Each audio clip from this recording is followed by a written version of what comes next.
দর্শক সবাইকে স্বাগত জানাচ্ছি আমাদের ক্রিকফ্রেঞ্জির নিয়মিত আয়োজনে।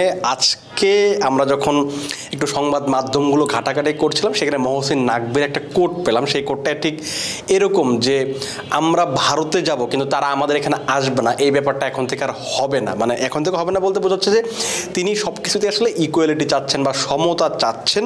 এরকম একটা জিনিস আপনি যখন শুনবেন বা দেখবেন তখন আপনার কাছে মনে হবে যে পাকিস্তান কিংবা পাকিস্তান ক্রিকেট বোর্ড তো আসলে বিসিসিআই কিংবা আইসিসিকে তো বড় ধরনের একটা হুমকি দিয়ে রেখেছে বলে মনে হচ্ছে। আপনার কাছে এটা প্রাথমিকভাবে মনে হতেই পারে, আমিও শুরুতে ঠিক তেমনই মনে করেছিলাম। কিন্তু কথাটা যেটা হচ্ছে যে পাকিস্তান এই যে হুমকি দিচ্ছে বা কড়া ভাষায় কথা বলছে, এটা কি আদতে আসলে কোনো ফল আছে কি না? কারণ অনেক দিন ধরেই এই যে চ্যাম্পিয়ন্স ট্রফি খেলতে ভারত পাকিস্তান আসবে কিনা, পাকিস্তানি প্রো টুর্নামেন্টটা হবে কিনা, হাইব্রিড মডেল হবে কিনা, এই ব্যাপারগুলো নিয়ে অনেক বেশি আলোচনা চলছে। এবং মহসিন নাকভি এবং পিসিবির সবচেয়ে বড় যে ব্যাপারটা, এটা তারা প্রথম থেকে এবার নিজেদের অবস্থান ক্লিয়ার করে রেখেছিল যে আমরা নিজেদের এই টুর্নামেন্টটা বা চ্যাম্পিয়ন্স ট্রফিটা যেহেতু অনেক দিন পর ফিরেছে, অনেক দিন পর পাকিস্তান কোনো টুর্নামেন্ট এককভাবে আয়োজন করার সুযোগ পাচ্ছে, আর বিশেষ করে আইসিসি টুর্নামেন্ট, সে কারণে তাদের চাওয়া ছিল যে এই টুর্নামেন্টটা পুরোপুরিভাবে নিজেদের এখানে আয়োজন করে। এবং সেই আয়োজন করার জন্য কিন্তু অনেক দিন ধরেই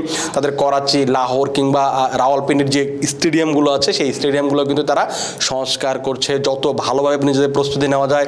ইতিমধ্যে ট্রফি ট্যুর শুরু হয়ে গেছে, এই ব্যাপারগুলো নিয়ে তারা কাজ করছে। কিন্তু দিন শেষে যে প্রশ্নটা সবার মাথায় ঘুরছে বা যে প্রশ্নটা সবাই উত্তর জানতে যাচ্ছে, সেটা হচ্ছে যে আদতে চ্যাম্পিয়ন্স ট্রফি পাকিস্তানে হবে কিনা। এই উত্তরটা এখন আসলে দেওয়া খুবই কঠিন। এটা দেওয়ার জন্য আপনাকে আরও হয়তো আমাকেও কিংবা হয়তো আরও অন্তত 24 ঘন্টা ওয়েট করতে হবে। যতটুকু জানা যাচ্ছে যে আন্তর্জাতিক সংবাদ মাধ্যম পাকিস্তান কিংবা ভারতীয় যে সংবাদ মাধ্যমগুলো আছে সেইগুলো তথ্য খুঁজে দেখলাম, যেটা দেখা গেলো যে আগামীকাল অর্থাৎ শুক্রবার একটা বোর্ড মিটিং আছে। বোর্ড মিটিং বলতে বোঝাচ্ছে আইসিসির একটা বোর্ড মিটিং আছে, যেখানে আইসিসি প্রধান থাকবেন, আইসিসি পূর্ণ সদস্য দেশগুলো আছে সেই দেশগুলো থাকবে, সহযোগী দেশ থেকে থাকবেন। সো এইরকম যারা থাকবেন তারা ওইখানে একটা সিদ্ধান্ত নেবেন যে শেষ পর্যন্ত আইসিসি চ্যাম্পিয়ন্স ট্রফিটা কোথায় হবে। কারণ আইসিসির উপর কিন্তু বিশাল বড় একটা চাপ আছে, যে চাপটা হচ্ছে যে এই ব্রডকাস্টার যারা আছেন বা স্টেক হোল্ডার যারা আছেন তাদের কিন্তু বড় একটা চাপ আছে। আইসিসি যে টুর্নামেন্টগুলো হয় সেটার তাদের যে রুলস এবং রেগুলেশনস আছে সেইটা অনুযায়ী আপনাকে অন্ততপক্ষে ব্রডকাস্টার কিংবা যারা স্টেক হোল্ডার আছে তাদেরকে আপনার অন্ততপক্ষে 90 দিন আগে জানাতে হবে। সেই 90 দিন কিন্তু সেই দিনটা কিন্তু পেরিয়ে গেছে। এখন যদি আপনি হিসাব করেন সেই টুর্নামেন্টটা শুরু হতে খুব সম্ভবত 85 দিন বা 86 দিন বা 87 দিন এরকম সময় বাকি আছে। সেই জন্য কিন্তু এই ব্রডকাস্টাররা কিন্তু আইসিসিকে প্রেশারে ফেলছে, প্রেশার দিচ্ছে। আইসিসি শেষ পর্যন্ত আইসিসির আসলে অনেক দিক থেকেই প্রেশার, ব্রডকাস্টারদের প্রেশার, আপনি আয়োজক যে দেশটা আছে পাকিস্তান তাদের একটা প্রেশার আছে, ইন্ডিয়া থেকে সবচেয়ে বড় একটা প্রেশার আছে, কারণ তাদের একটা বড় তাদের বিজনেস বা লাভের যে অংশ সবচেয়ে বড় অংশটা আছে ভারত থেকে, সেই কারণে কিন্তু তাদের ওইখানে একটা চাপ আছে। এখন কথা হচ্ছে যে আসলে কি হতে পারে চ্যাম্পিয়ন্স ট্রফিটা যদি কালকে যে বোর্ড মিটিংটা হবে বা আইসিসির যে সভাটা হবে সেখানে আসলে কি হতে পারে। যতটুকু জানা যাচ্ছে যে সেখানে একটা ভোটাভুটির ব্যবস্থা করা হতে পারে, আসলে যে বোর্ড যে 8টা দেশ খেলবে, 8টা দেশ তো খেলবে, তারা তো থাকবেই, সে সঙ্গে অন্যান্য যারা আছে তারা হয়তো ভোট দিবেন যে কোথায় করলে ভালো হয়। কেউ হয়তো হাইব্রিডে প্রস্তাব দিবেন, কেউ হয়তো পুরো টুর্নামেন্ট পাকিস্তানে প্রস্তাব দেবেন। এখন যেটুকু জানা যাচ্ছে যে ধারণা করা হচ্ছে যে এখানে 3টা জিনিস ঘটতে পারে। আইসিসি বোর্ড সভায় 3টা সম্ভাবনা আছে।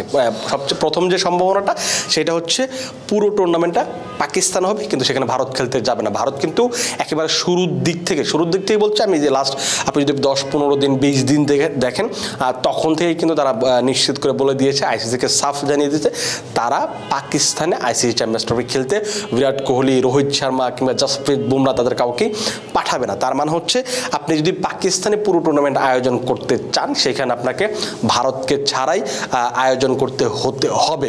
এটা হচ্ছে আপনাকে প্রথম একটা পসিবিলিটিস বা সম্ভাবনা। কিন্তু এটাকে আদতে সম্ভব কিনা আপনি যদি একটু ভালোভাবে বিচার বিশ্লেষণ করেন বা একটু ভেবে চিন্তে কথা বলেন, সেখানে আপনি দেখবেন যে আইসিসি টুর্নামেন্টগুলোর সবচেয়ে বড় বিজনেসের যে একটু আগে যেটা আমি বললাম যে বড় একটা অংশ হচ্ছে ভারতের, এবং ভারত যদি একটা টুর্নামেন্টে না যায় ওই টুর্নামেন্টে যে একটা গ্ল্যামার থাকে সেই গ্ল্যামারটা কমে যাবে, স্পন্সরদের চাহিদা কমে যাবে, অনেকে হয়তো এই ব্রডকাস্টার ওই টাকাটা তুলতে পারবে না। কারণ আপনি একটা আইসিসি টুর্নামেন্ট নেওয়ার জন্য আপনাকে হাজার কোটি টাকা খরচ করতে, আপনি ভারত পাকিস্তানের একটা ম্যাচ দিয়ে সেখান থেকে 2000 কোটি ইনকাম করবেন, 3000 কোটি টাকা ইনকাম করবেন।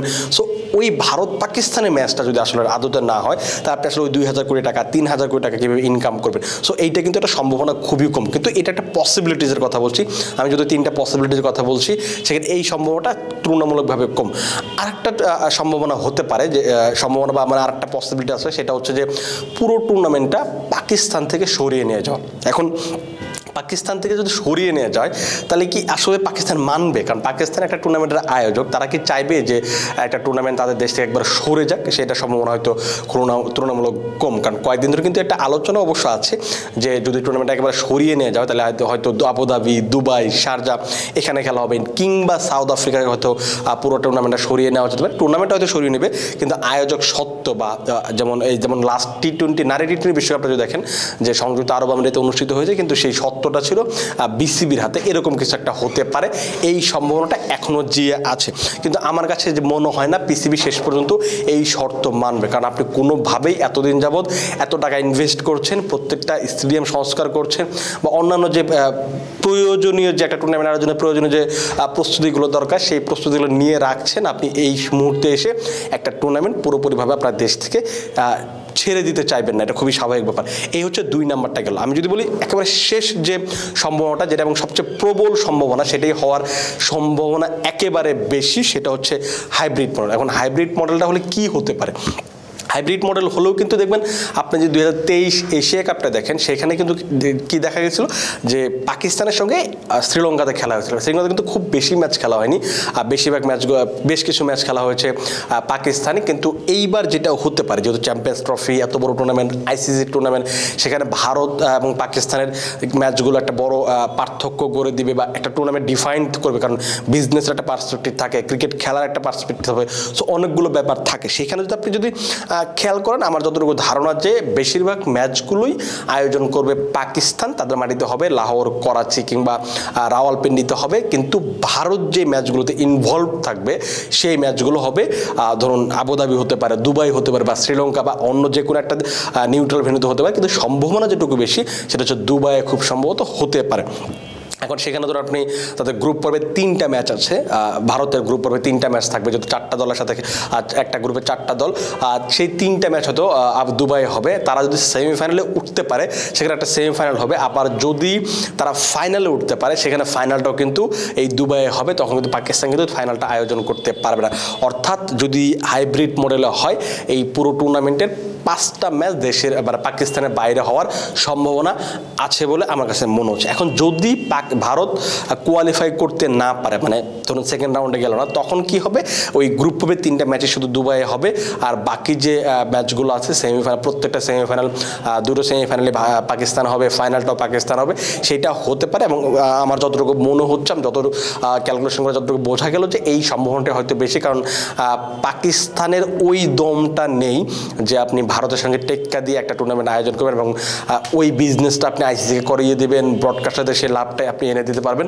আমার কাছে সেটা মনে হয় না। তাতে ধারণা করা যাচ্ছে যে আগামীকাল হয়তো সিদ্ধান্ত আসবে, যতটুকু জানা যাচ্ছে। তার আগে আমার যতটুকু ধারণা সেটা হচ্ছে, আমি বললাম যে এইবারের চ্যাম্পিয়ন্স ট্রফিটা হয়তো সেই 2023 এশিয়া কাপের মতো হাইব্রিড মডেলে হতে যাচ্ছে। আবার এমনও হতে পারে, যেটা সম্ভাবনা একেবারে উড়িয়ে দেওয়া যাবে না, যে ভারতকে ছাড়াই হয়তো তারা প্রস্তাবনা দিচ্ছে বা পুরো টুর্নামেন্টে ভারত পাকিস্তান থেকে সরিয়ে নেওয়া হচ্ছে। যে 3টা সম্ভাবনার কথা বললাম, সেই 3টার যে কোনো একটা হতে পারে।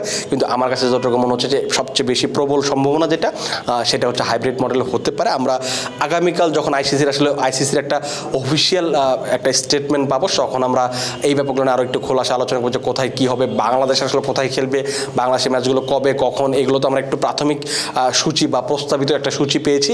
সেটা যখন আরও পরিষ্কার হবে তখন আমরা হয়তো আরও খুব ভালো ধারণা আপনাদের দিতে পারবো। আপাতত আপনারা ভালো থাকুন, সুস্থ থাকুন এবং ক্রিকফ্রেঞ্জির সঙ্গেই থাকুন।